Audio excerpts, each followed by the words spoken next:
సింహాచలం దేవస్థానంలో జరిగే చందనోత్సవానికి అంగరంగ వైభవంగా ఏర్పాట్లు పూర్తయ్యాయి.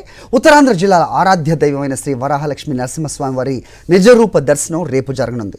ఈ సందర్భంగా సింహగిరిని దేవస్థానం అధికారులు విద్యుత్ దీపాలతో సర్వాంగ సుందరంగా అలంకరించారు. స్వామివారికి 3 మునుగుల శ్రీగంధాన్ని సుగంధ ద్రవ్యాలతో కలిపి అర్చకులు ప్రత్యేకంగా తయారు చేశారు. సుమారు 2 లక్షల మంది భక్తులు దర్శించుకునే విధంగా అన్ని సదుపాయాలు కల్పించినట్లుగా జిల్లా కలెక్టర్ అభిషేక్ కిషోర్ పేర్కొన్నారు. సామాన్య భక్తులు సులభంగా దర్శనం చేసుకునేలా ప్రత్యేక ఏర్పాట్లు చేసినట్లు చెప్పారు.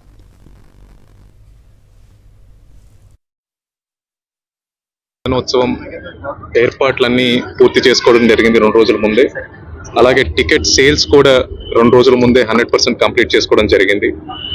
ఇనీషియల్ గా మనకు కొన్ని టెక్నికల్ గ్లిచ్ రావడం వల్ల మొదటి 12 గంటల్లో మనకు కొంచెం ఆన్లైన్ లో ఇబ్బంది వచ్చిన తర్వాత నుంచి నెక్స్ట్ 3-4 రోజులు నిరంతరాయంగా ఆన్లైన్ లో టికెట్ సేల్స్ జరిగాయి. ప్రతిరోజు ఒక కోటా ప్రకారం ఆన్లైన్ లో టికెట్లు పెట్టడం, భక్తులందరూ ఆన్లైన్ లోనే కొనుక్కొని QR కోడ్ ద్వారా స్కాన్ చేసుకోగలిగిన ఓచర్ని కూడా ఆన్లైన్ లోనే తీసుకోవడం జరిగింది. ఆ ఆన్లైన్ ఓచర్ యూస్ చేసుకొని చందనోత్సవం రోజున స్లాట్ వారీగా వాళ్ళు ఇక్కడికి వచ్చి ఆ QR కోడ్ స్కాన్ చేసుకొని లోపలికి వెళ్ళి దర్శనం చేసుకునే మనం సర్వీస్ ని చాలా ఇబ్బంది లేకుండా సీమ్లెస్ గా ప్లాన్ చేయడం జరిగింది.